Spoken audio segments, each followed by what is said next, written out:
Bienvenidos a un nuevo capítulo de Pensar Fuera de la Caja, donde hablamos de diferentes temáticas para justamente hacernos muchas preguntas y, por supuesto, tener un profesional que las pueda responder. Por eso hoy estoy con Lucía Bacareza.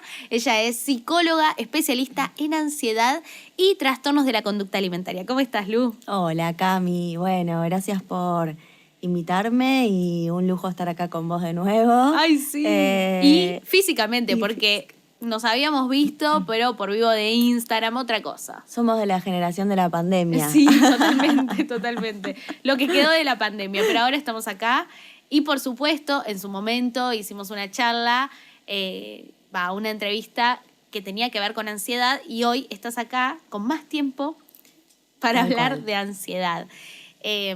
Bueno, creo que es algo que a todos nos sucede en algún punto. Y preguntarte a vos, primero, ¿qué es la ansiedad? Y después sí concentrarnos en quizás un trastorno de la ansiedad generalizada, ¿no? Pero primero, ¿qué es la ansiedad? Espectacular. Primero me parece fundamental que se abran estos espacios y que vos también como toda la influencia que tenés, ¿no? Como poder, te lo agradezco también porque creo que ayuda mucho a visibilizar la importancia, no solamente de la salud mental, ¿no? Que alguien esté del otro lado y pueda ver, esto me pasa a mí también, o qué me pasa, qué no. Si bien acá no vamos a hacer un diagnóstico, ni mucho menos, eso está bueno aclararlo, pero sí como orientar y diferenciar, ¿no? Porque también hay tanto mito, tanta cosa dando vuelta que, bueno, es muy importante. Bien, ¿qué es la ansiedad, no? Esto decís, todos tenemos ansiedad en realidad, ¿no? La ansiedad es una respuesta adaptativa que nos ayuda a prevenir el peligro, que nos ayuda a defendernos cuando percibimos una amenaza. Es una respuesta muy parecida, similar al miedo en cuanto a la respuesta fisiológica. Sí. Pero la diferencia del miedo es que la ansiedad agrega la cuota de la interpretación catastrófica de un evento, ¿no? Y sí aparecen estos cambios fisiológicos, ¿sí? Y para eso voy a hablar un poquito de lo que es el sistema nervioso central. Uy, a ver. A ver. ¿Qué sabemos?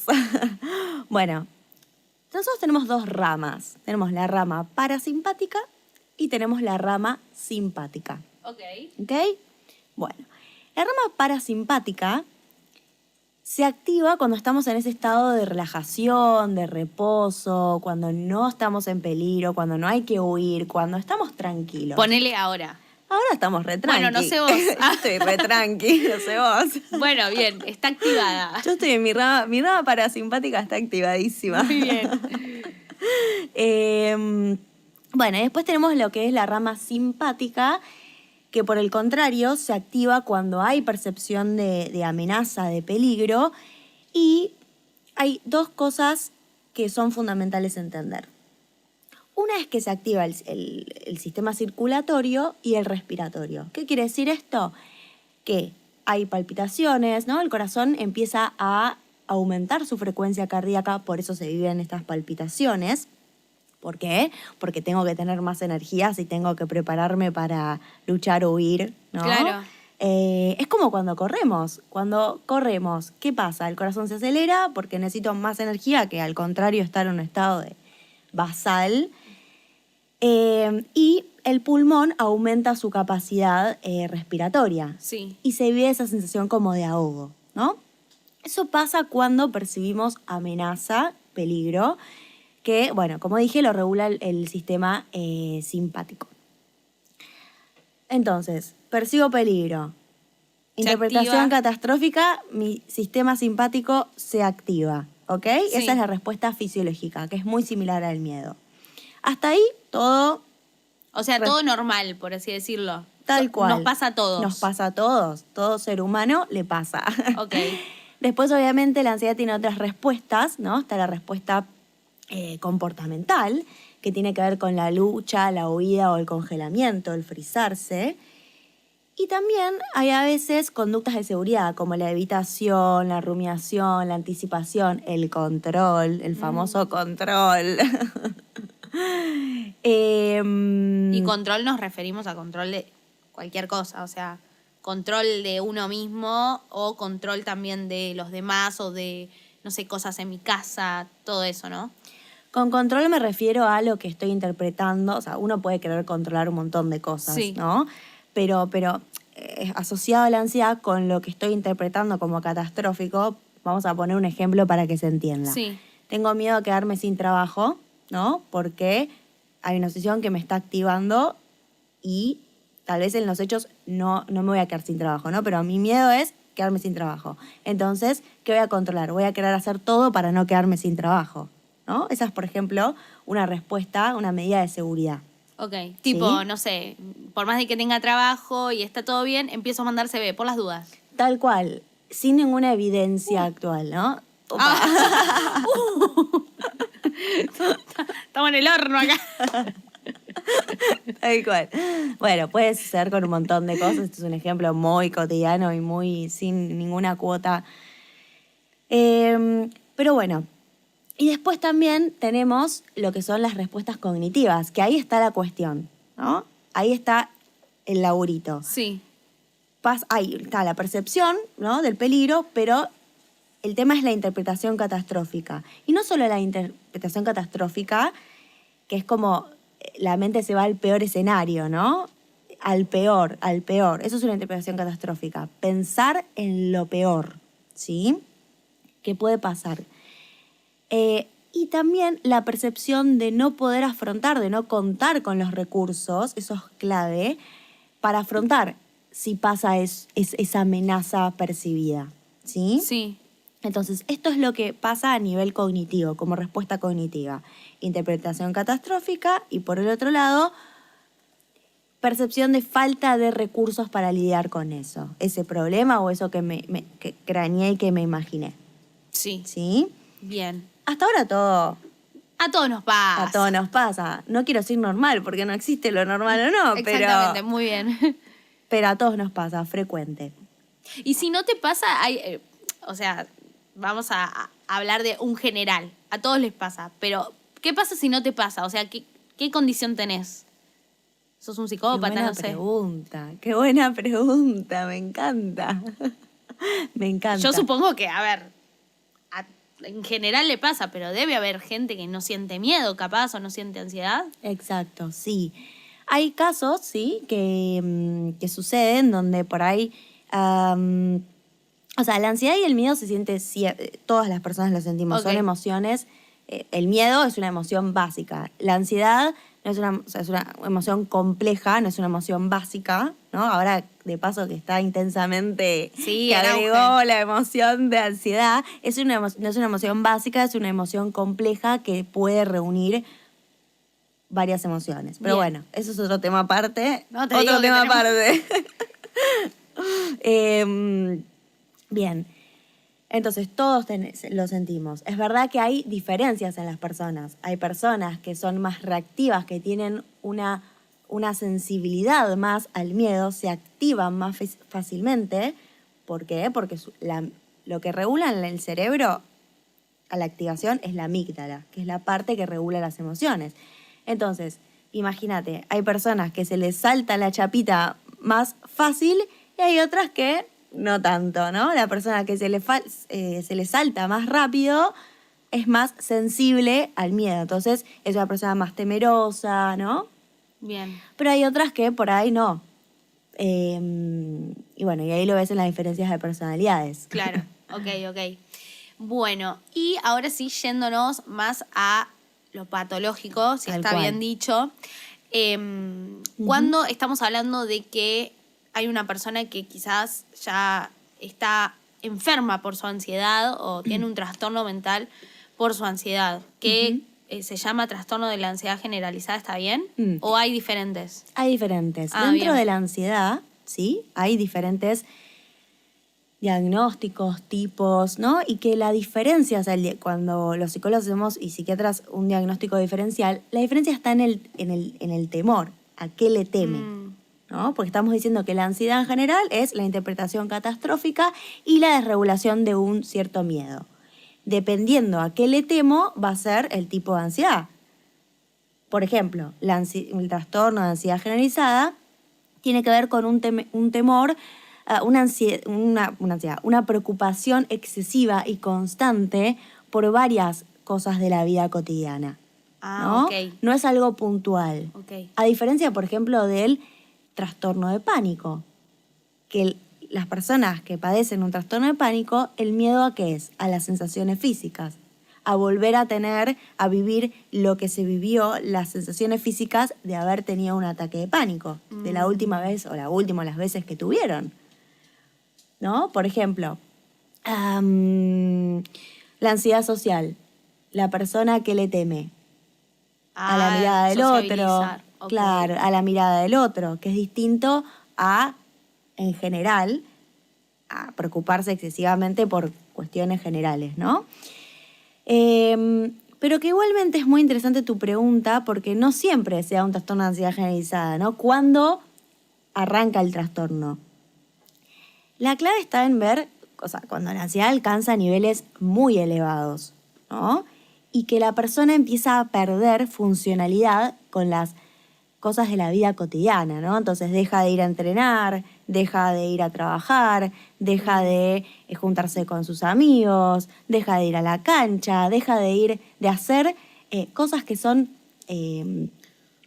placenteras o, bueno, ir a entrenar no sé si es placentero, pero supongo de su vida cotidiana. tal cual, cuando se van frenando objetivos vitales. Y esta preocupación es excesiva y es altamente disfuncional y se ve afectada a la persona. Y sí es importante que esta preocupación sea más de 6 meses, ¿no? No es que tengo un tema con algo, ok. entonces estoy preocupado y bueno, estuve una semana y ya tengo un trastorno de ansiedad generalizada, no. Esta preocupación excesiva, que alcanza niveles muy altos, tiene que durar en el tiempo más de 6 meses, ¿no? Ok, no es que, bueno, un mes y ya está. Porque capaz supongo también que las personas tenemos momentos, como decías vos, o sea, no es lo mismo si estás atravesando un momento familiar muy duro a que capaz esté todo normal en tu vida y te estés haciendo la cabeza por cosas que no existen. Tal cual. Entiendo. Sí, Cami, tal cual.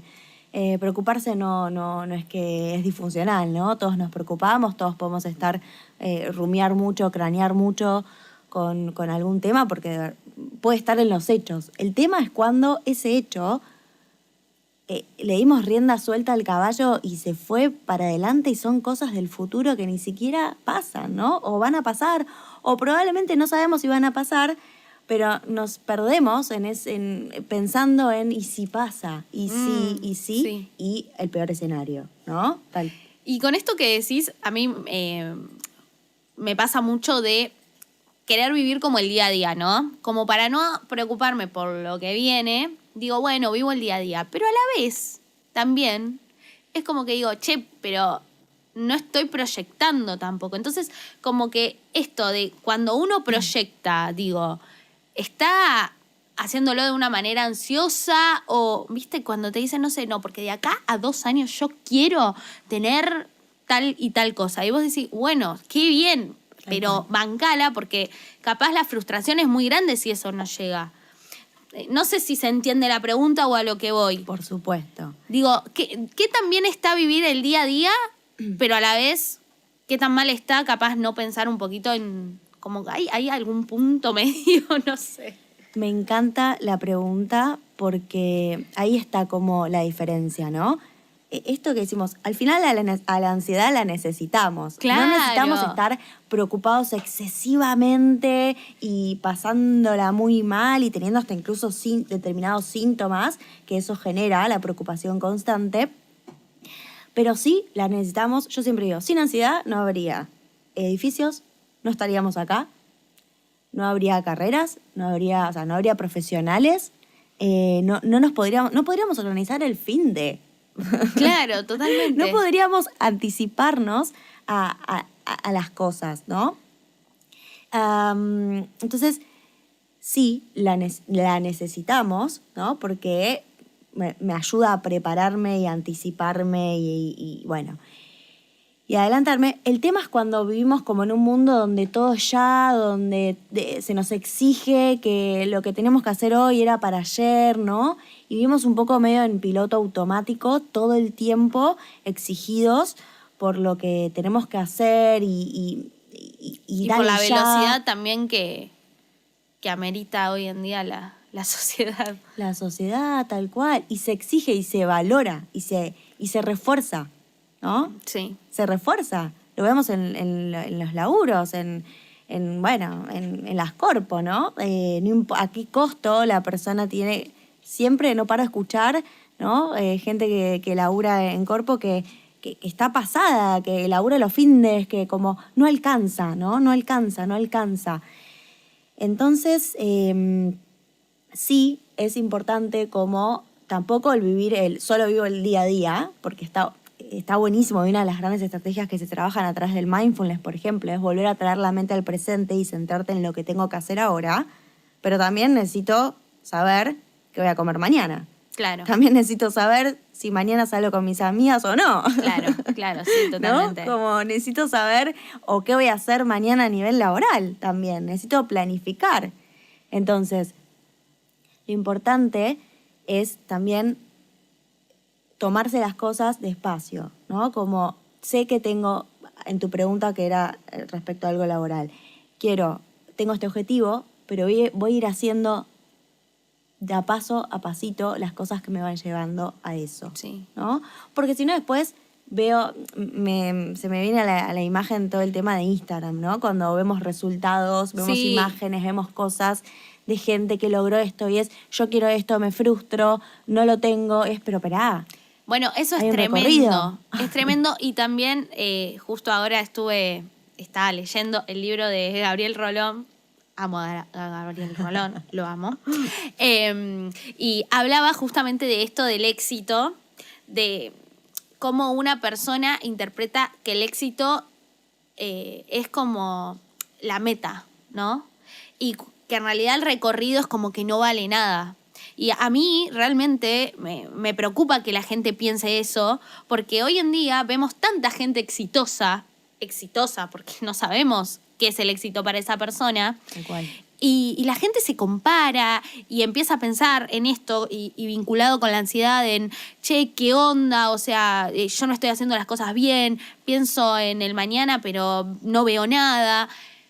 Digo, es un momento muy difícil donde también la ansiedad juega una mala pasada. Uh-huh. Tal cual, sí, porque si lo quiero ya, y soy resultadista, nos ponemos en modo Bilardo. Sí. Que lo amamos a Bilardo, pero lo quiero ya y quiero el resultado ya, te perdés el proceso y el disfrute. Y cuántas veces nos pasa, ¿no? Que por ahí logramos tener algo que queríamos y estábamos como empecinados en que queríamos eso, lo tuvimos y, bueno, sí. Ay, sí, y ahora quiero otra cosa. Es tremendo.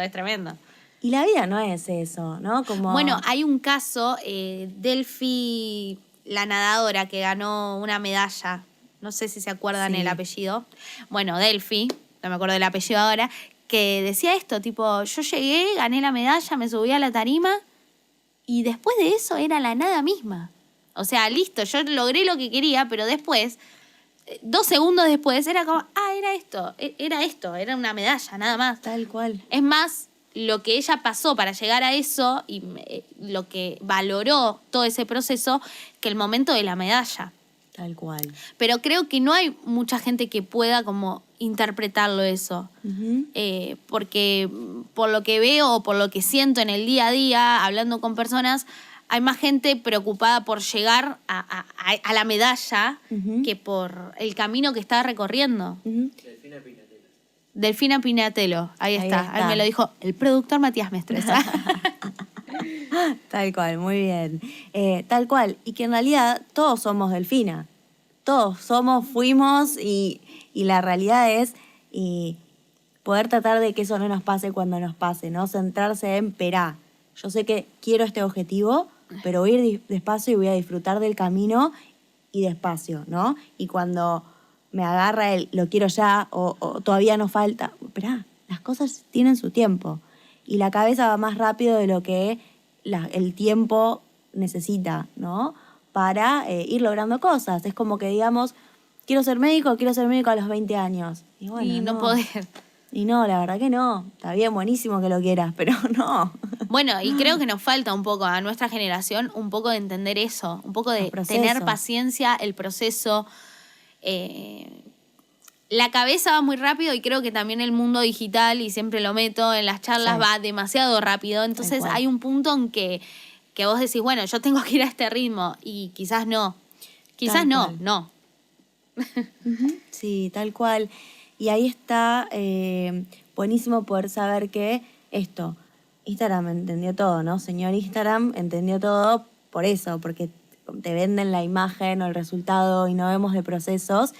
Y eso hace, ¿por qué hay altos niveles de ansiedad? ¿Por qué las personas están frustradas? ¿Por qué también hay síntomas incluso de depresión, ¿no? Porque esto que dijimos hace un ratito que era la ansiedad, la interpretación catastrófica y la visión de no poder lidiar con eso, ¿no? ¿Qué es eso? Lo que vulgarmente se dice autoestima, ¿no? Que en realidad es sentido de logro, ¿no? Sentido de poder lograr cosas y de autovalía. Sí. ¿Y qué pasa cuando me comparo y veo el resultado de otra persona y yo no puedo y yo no, ¿no? Y empezamos con yo no puedo, yo todavía no. Bueno, se disminuye totalmente el sentido de logro de autovalía. Y estamos complicados ahí. Porque es la base ¿para qué? Para desarrollar una estabilidad emocional e incluso seguir adelante, seguir haciendo lo que necesito hacer para lograr ese objetivo, ¿no? Total. Entonces, nos cuesta a todos, pero tenemos que ir centrándonos en el pasito a pasito. Pasito, un paso a la vez. Totalmente. Y volviendo a esto, antes hablábamos del trastorno de pánico, de los ataques de pánico. Me gustaría saber cuál es la diferencia entre un ataque de ansiedad y un ataque de pánico. Fantástico. Bueno, es distinto, ¿no? Y me encanta porque hay como mucho mito, ¿no? A veces las personas le dicen ataque de pánico al ataque de ansiedad o viceversa. Sí. Y no es lo mismo, en realidad. Un ataque de ansiedad tiene que ver cuando esta preocupación excesiva llega a su nivel máximo, ¿sí? Por un tema puntual. Sí. Que puede ser, estoy súper preocupada, no sé, por la situación del país, por la situación de que mi papá está enfermo, ¿no? Estoy inventando y tirando ideas. O puede pasar que estés preocupada y capaz no hay ningún miedo, o sea, También. nada que te esté amenazando. Por supuesto, tal cual. Pero el ataque de ansiedad es cuando esa preocupación que dijimos, que puede ser real o imaginaria, no imaginaria porque la inventamos, ¿no? Pero porque sí los creamos en la mente esa posibilidad, llega a un nivel máximo, ¿no? Entonces toda esa sensación, esos síntomas que dijimos antes de nerviosismo, acelere, como nerviosismo, acelere, está en un nivel altísimo, ¿no? Muchas veces aparecen incluso hasta ganas de ir al baño, náuseas, ¿no? O sea, los síntomas serían esos, taquicardia, ponele. Sí, acelere cardíaco, sí. Llantos. Sí, puede ser. A veces las personas aparece llanto, a veces no, como va a depender de ese ataque de ansiedad. Pero sí es esa preocupación elevada al extremo, Okay. ¿no? El nivel más alto de algo que le esté preocupando en ese momento a la persona. Y a diferencia del ataque de pánico, también se desregula el miedo, hay una desregulación del miedo de algo puntual, pero está más asociado el trastorno de pánico a las sensaciones físicas, ¿no? Me da miedo que mi corazón empezó a acelerar, ¿no? Muchas veces viene después de un ataque o de ansiedad o de algo que percibí como peligroso, ¿no? Entonces, ¿qué pasa?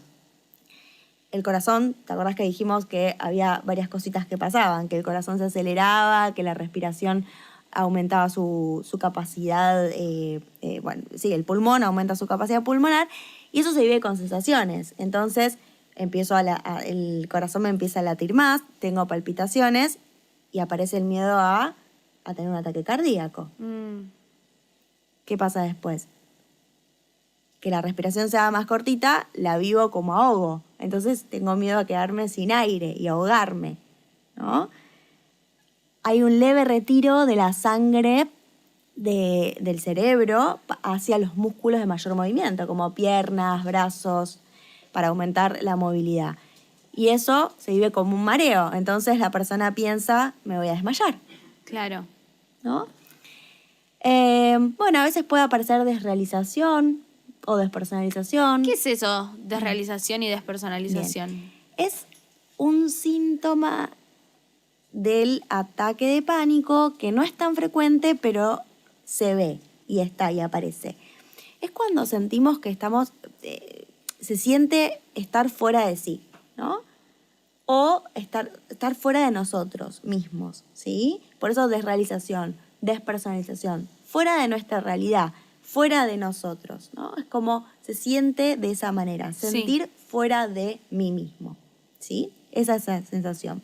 Como ver las cosas desde afuera, como los sueños. ¿Y qué sentís en ese momento? ¿Como rareza? Eso, sí, se siente como rareza, como sensación de estoy fuera de mi cuerpo, estoy fuera de mí, se siente así. No me lo imagino igual, es rarísimo. Es muy poco frecuente. Es poco frecuente. Es poco frecuente, pero sí sucede. Tengo un montón de pacientes y lo describen así. Ajá, sí, desrealización o despersonalización también.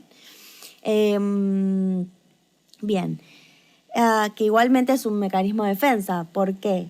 Porque cuando estoy percibiendo que hay un peligro, el cerebro busca salir de ese peligro, busca despejarse mentalmente, ¿no?, de ese peligro y crea como esa barrera para poder protegerse.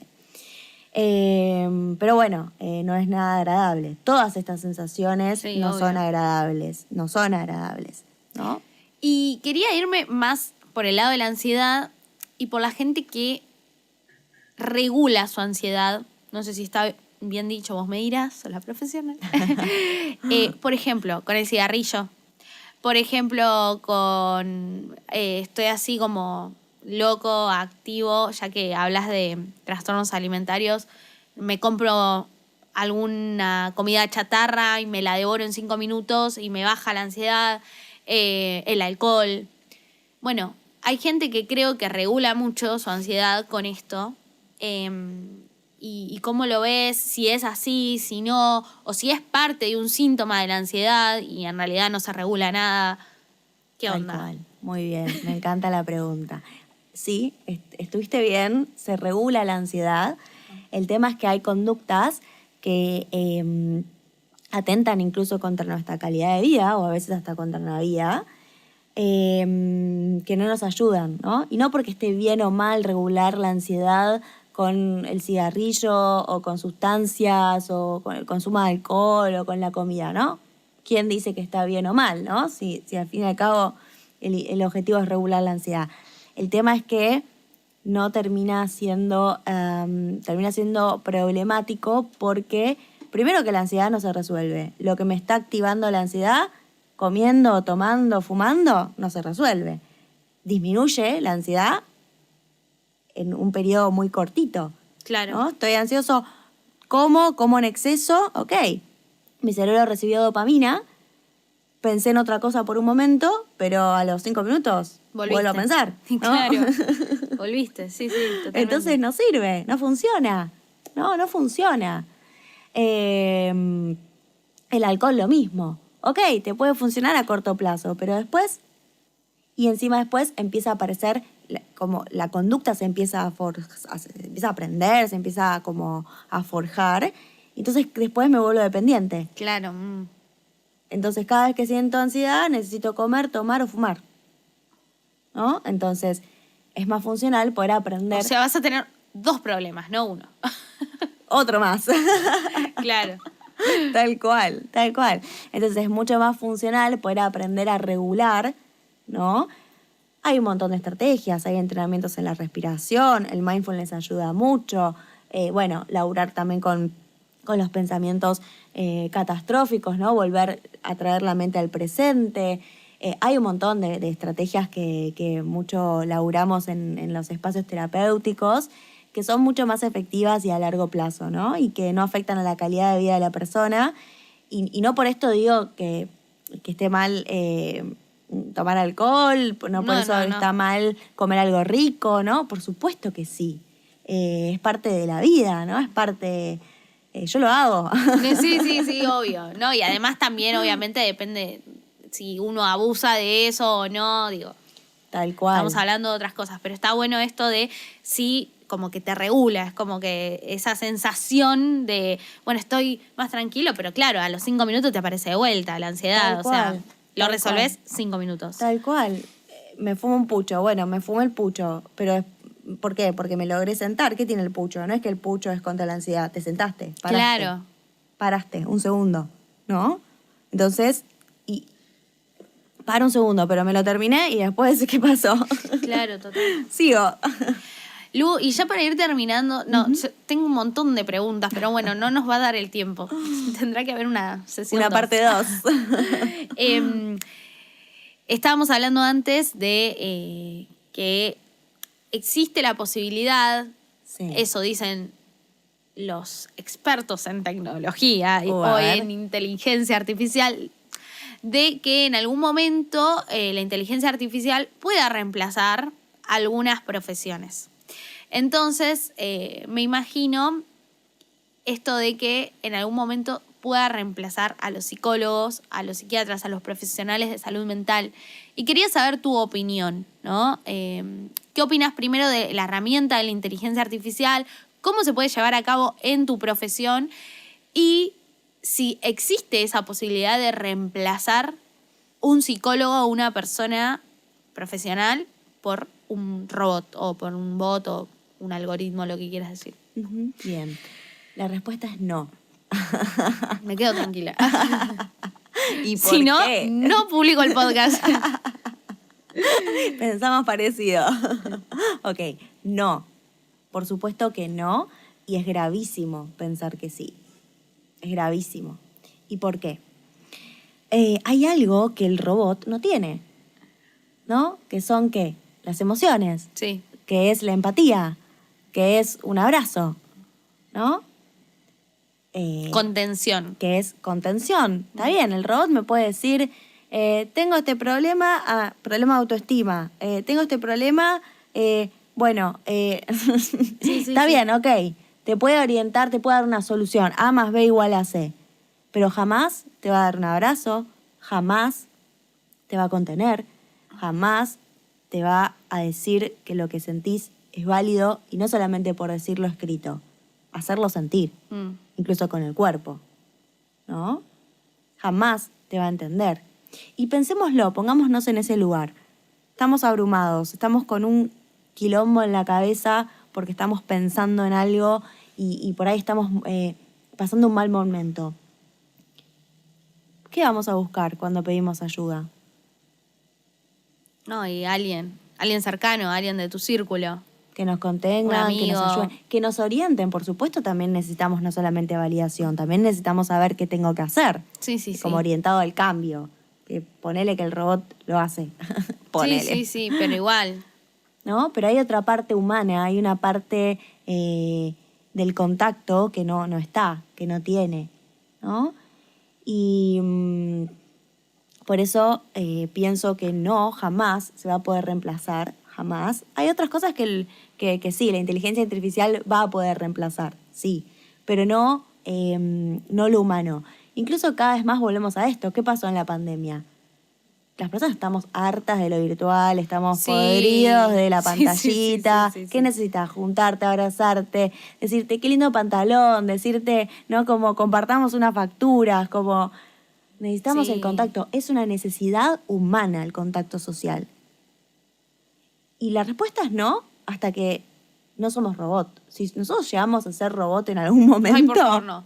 Que espero que no. Que ya hay un caso de una persona que le pusieron un chip. Bueno, ni me lo cuentes.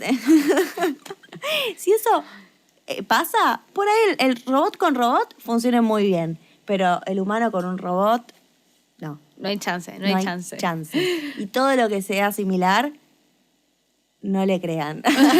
Buenísimo. Lu, contanos dónde te podemos encontrar, qué haces también, dónde estás, dónde te puede buscar la gente. Buenísimo. Bueno, yo trabajo en la Fundación Foro, es un equipo que trabajo con desregulación emocional, estoy en el equipo de trastornos alimentarios. Es una institución muy reconocida a nivel salud mental y también tengo mi propio equipo de TCA que se llama IBECA, es un centro interdisciplinario. Y bueno, también en mis redes, ¿no? Con mi nombre, Decilo. @lic.luciabacareza. Con doble C y doble Z. Con doble C y doble Z. A falta de... y con B corta. También con B corta. Complicadísimo. Uy, no, claro, tenés que explicar todo. Olvídate. Bueno, Lu, muchas gracias. Realmente está buenísimo todo lo que hablamos. Creo que es un tema que da para full hablar un montón de cosas. Así que nada, gracias por venir y los esperamos a todos ustedes en el próximo capítulo de Pensar Fuera de la Caja. Chau, chau.